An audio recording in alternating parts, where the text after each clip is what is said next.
dia faly miarapatsika rehetra mijery sy mankafy ary manaraka so fandaharan'izao ny fahasoavan'Andriamanitra sy ny fiadany eny hameno mandrakariva ny fiainantsika.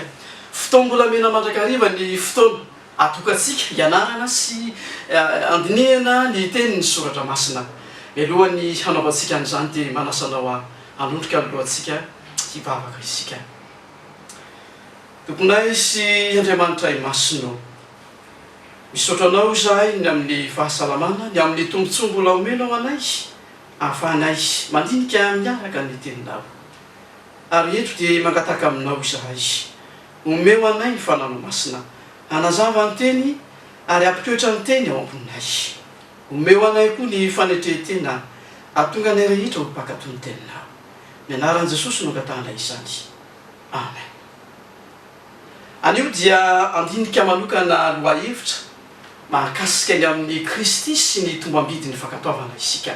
Hijery isika fanamarana vitsivitsy nataony Kristy ny amin'ny mahazava-dehibe ny fankatoavana ny sitrapon'Andriamanitra, ny fankatoavana ny didin'Andriamanitra. Ao amin'ny Matthieu toko 7 dia mahita isika fanamarana miezinezina nataony Kristy ny amin'ny mahazava-dehibe manandanja ny fankatoavana. Toy izao manko no fanambarana nataony Kristy tamin'ilay toroteny malaza teo an-tendrombohitra izany. Matthieu toko 7 ny andininy 120 hatramin'ny andininy 130. Andeo vakitsika amin'ny anaran'i Jesosy izany teny izany. Tsy izay rehetra manao amiko hoe tompoko, tompoko no hiditra amin'ny fanjakan'ny lanitra, fa izay manao ny sitrapony raiko izay any an-danitra. Maro no anao amiko amin'izany andro izany hoe tompoko, tompoko, tsy efa naminany tamin'ny anaranao va izahay, ary tsy efa namoaka demoni tamin'ny anaranao va izahay, ary tsy efa nanao asa lehibe maro tamin'ny anaranao va izahay. Ary dia ambarako aminy marinarina hoe tsy mba fantatro akory ianareo hatrizay. Miala amiko ianareo mpanomeloka. Eto isika riava malala dia mahita ny amin'ny mahazava-dehibe ny amin'ny fankatoavana. Ho an'ny Kristy lay tonga hamonjy atsika ho afaka amin'ny fahotana dia zava-dehibe manana ny maha izy azy manokana amin'ny fanandramana tokony ataony zanak'olombelona tsirairay, ny fankatoavana, ny fanaovana ny sitrapon'Andriamanitra. Eto isika dia mahita zavatra vitsivitsy tsy afaka misolo ny fankatoavana. Ny hoe tompoko dia maneho izany vavaka, kanefa ny fivavahana dia tsy afaka isolo mihitsy, tsy mahasolo mihitsy ny fankatoavana. Ny faharoa hitantsika eto amin'ny tenin'Andriamanitra dia hoe ny faminaniana. Na dia mahay maminany aza ny olona anankiray, izany dia tsy mahasolo velively ny fankatoavana ny sitrapon'Andriamanitra. Ny fahatelo dia ny amin'ny hoe namoaka demoni maro. Tena asa sarotra sy goavana tokoa ny famoahana demoni. Kanefa ho an'ny Kristy eto dia manizingizina izy. Izany dia tsy mahasolo velively ny fankatoavana ny sitrapon'Andriamanitra. Ny farany moa dia tsy mitany saina intsony, fa ny fitenin'ny Kristy hoe nanao asa lehibe maro. Riava malala, ny asa lehibe maro vitatsika ihany koa dia tsy afaka misolo velively, tsy manana tombam-bidy velively raha mitany ny fankatoavana izay atrasan'Andriamanitra amintsika. Ny fankatoavana ny sitrapon'Andriamanitra, ny fankatoavana ny didin'Andriamanitra dia manandanja ho amin'ny toerana rehetra sy ny vanim-potoana rehetra. Ary eto namarana ny tenin'ny Kristy hoe raha manohy mikiry biby amin'ny tsy fankatoavana isika dia ho Kristy tsy mba fantatra akory ianareo hatrizay. Ny tena mahalala ny Kristy, ny tena manana fifandraisana amin'ny Kristy dia voatarika mandrakariva hiaina amin'ny fankatoavana, tsy hifanohitra amin'izany velively. Ary izay no mahatonga ny Kristy hoe ohatran'ny misy teny mahery eto, miala amiko ianareo mpanao meloka. Ohatran'ny hoe misy fandroasana eto. Ry ama malala, manana tombam-bidy lehibe tsy misy mahasolo azy mihitsy ity hoe fankatoavana ny didin'Andriamanitra ity, ny fanaovana ny sitrapon'Andriamanitra. Ato amin'ny Matthieu ihany dia izao ny voalaza ny amin'ny tantara, ny amin'ny fanambarana nataon'ny Kristy ny amin'ny mahazava-dehibe ity hoe didin'Andriamanitra ity. Ao amin'ny Matthieu toko faharoa amby roapolo dia ny andininy fahadimy amby telopolo hatramin'ny andininy fahaefapolo no andeha ovakitsika. Ny fanontaniana napetraka tamin'i Jesosy ny amin'izay didy lehibe izany. Toy izao no voalaza amin'ny tenin'Andriamanitra. Ary ny anankiray tamin'ireo izay mpahay lalàna nanontany nakafana azy ka nanao hoe mpampianatra, ny didy manao ahoana moa no lehibe ao amin'ny lalàna? Dia hoy Jesosy taminy, tiava Jehovah Andriamanitra aho amin'ny fonao rehetra sy ny fananao rehetra ary ny sainao rehetra. Izany no didy lehibe sady voalohany. Ary ny faharoa izay tahaka azy ihany dia izao, tiava ny namanao tahaka ny tenanao. Izany didy roa izany no hiantona ny lalàna rehetra sy ny mpaminany. Eto isika dia mahita fanontaniana napetraky ny mpahay lalàna anankiray. Tamin'izany fotoan'izany ireo mpahay lalàna ireo dia nanome lalàna misy eo amin'ny 300 lalàna ara-pivavahana nisy tamin'izany fotoan'izany. Nisokajiny zareo roa izany, ireo lalàna pozitiva sy ireo lalàna negativa. Ary eto dia nametra-pa inona amin'ireo no tena hoe manan-danja, inona no tena hoe didy lehibe ary novalian'i Kristy izany. Amin'ny fehezanteny anankiroa, tiavan'i Jehovah Andriamanitra ao. Ary eto dia miainga avy amin'ny fo, avy eo miampita amin'ny fanahy, avy eo amin'ny saina, amin'ny toko sy andininy hafa dia hoe amin'ny hery rehetra ihany koa. Izany hoe mahafoka ny olona manontolo mihitsy zany. Ilay didy ny amin'ny hoe tiavan'i Jehovah Andriamanitra ao. Ny didy faharoa izay mitovy amin'izany ihany koa dia le hoe tiava ny namanao tahaka ny tenanao. Eto isika dia mahita fa ny lalàn'Andriamanitra dia lalàm-pitiavana. Ho an'i Kristy ny didy folo izay nomena teo amin'ny tendrombohitra ny Sinay, nosoratan'Andriamanitra tamin'ny ratsan-tanany, tamin'ny vato fisakaroana, dia azo fitinina manokana amin'ireo didy izay hiantona ny lalàna rehetra sy ny mpaminan'ireo. Ny efatra voalohany dia maneho ilay fomba etsika, maneho fitiavana an'Andriamanitra izany. Ny enina kosa tapany faharoa izany dia maneho kosa ny fomba etsika mity, etsika maneho fitiavana ireo izay no arian'Andriamanitra, ireo no antsoina hoe namantsika, ireo izay mila ny fitiavantsika, mila ny famapitsika. Raha tsorina ny lalàn'Andriamanitra dia lalàm-pitiavana izany. Izany no mahatonga ny teny soratra masina amin'ny teny foana hoe lalàna fahafahana izany, lalàna mitondra ho amin'ny fahasambarana izany, mitondra ho amin'ny fifaliana sy ny fahafaham-po izany. Ny fivavahantsika dia afaka nianan-kery kokoa, ny fijoroantsika vavolombelona dia ho tonga zava-misy tokoa rehefa miaina amin'ny fankatoavana ny didin'Andriamanitra isika. Lalàm-pitiavana izany. Izy no fisedrana ny fitiavana hoentsika mitia an'Andriamanitra ary hoentsika mitia ny hafa ihany koa.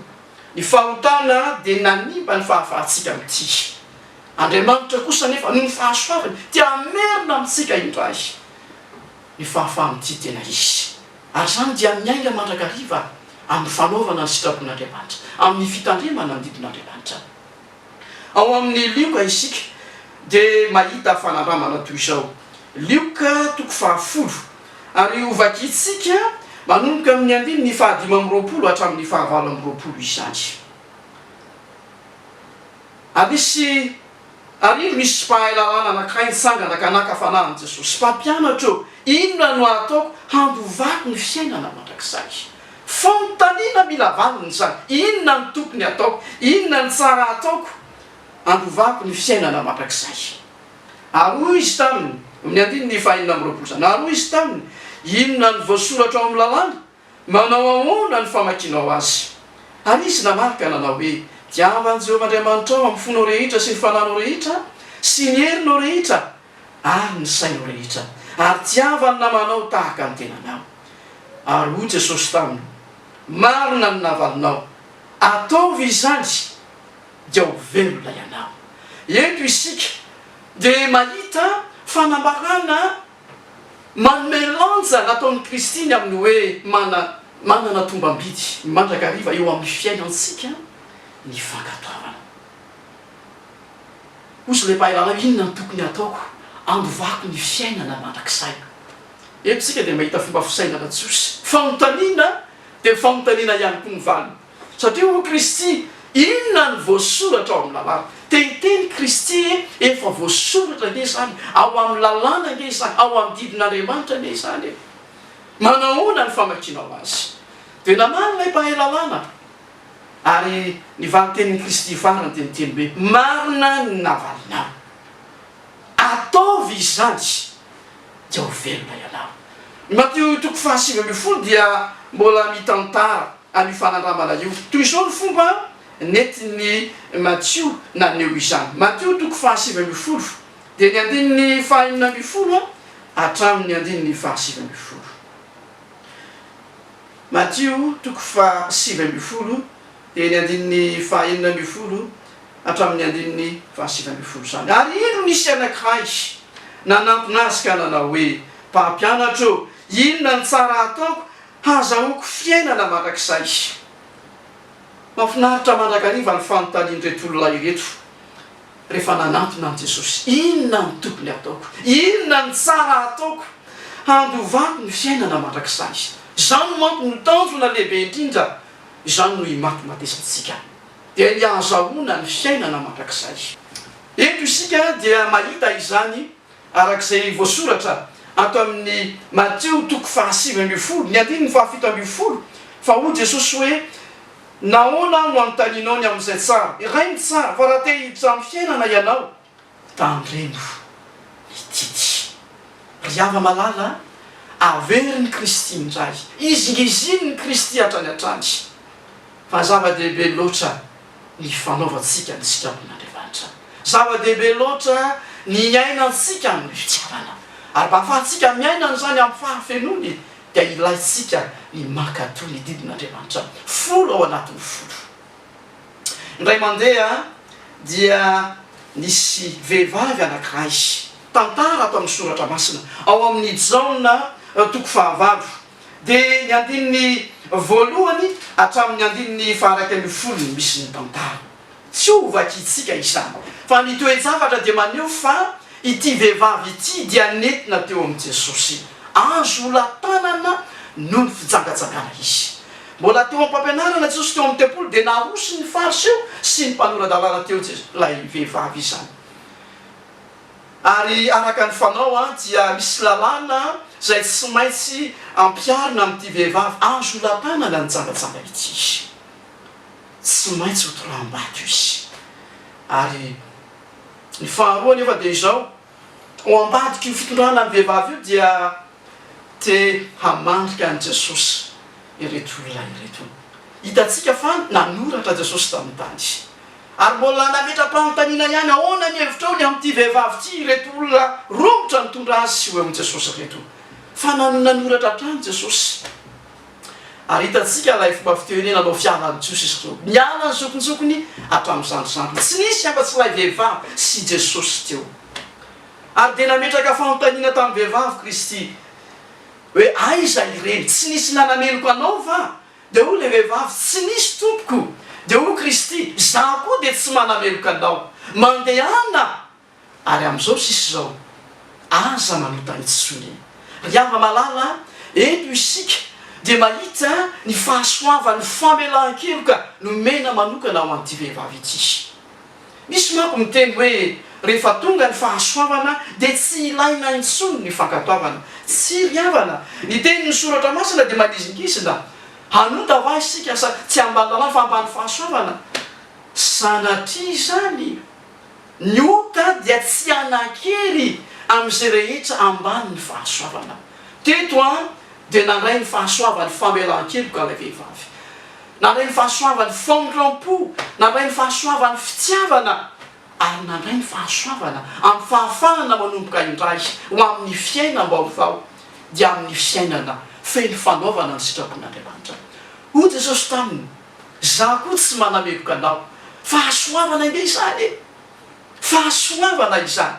Kanefa ny tapany faharoa dia manantanja kokoa no lay voalohany teo, mandehana ary amin'izao sisy zao aza manota intsony, zany hoe aza mandika lalàna intsony, mandehana amin'ny fiainana manome voninahitra an'Andriamanitra. Hoy Jesosy ao amin'ny Jaona 5:10, ny andininy 4:10, raha tia ahy ianareo dia hitanona ny didiko. Zay rehetra nandray ny fitiavan'Andriamanitra, zay rehetra nandray ny fahasoavan'Andriamanitra, zay rehetra nandray ny famonjena sy ny famelan-keloka, zay rehetra nomena fahasoavana sy nomena finoana, dia antsoin'Andriamanitra manokana andeha amin'ny fiainana manome voninahitra azy. Antsoin'Andriamanitra manokana andeha amin'ny fiainana mpakatoavana. Antsoin'Andriamanitra manokana iaina amin'ny fiainana feno fanaovana ny sitrapon'Andriamanitra. Anio dia miantso lehilahy sy vehivav'Andriamanitra, miantso anao manokana Andriamanitra iaina amin'ny fiainana feno fanaovana ny sitrapon'Andriamanitra. Miantso anao izy, miantso anao amin'ny fitiavana izy, hitandrina ny didiny. Ny faniriako ny fahasoavan'Andriamanitra le anome antsika finoana hiasa amin'ny fitiavana, hitarika antsika amin'ny fankatoavana.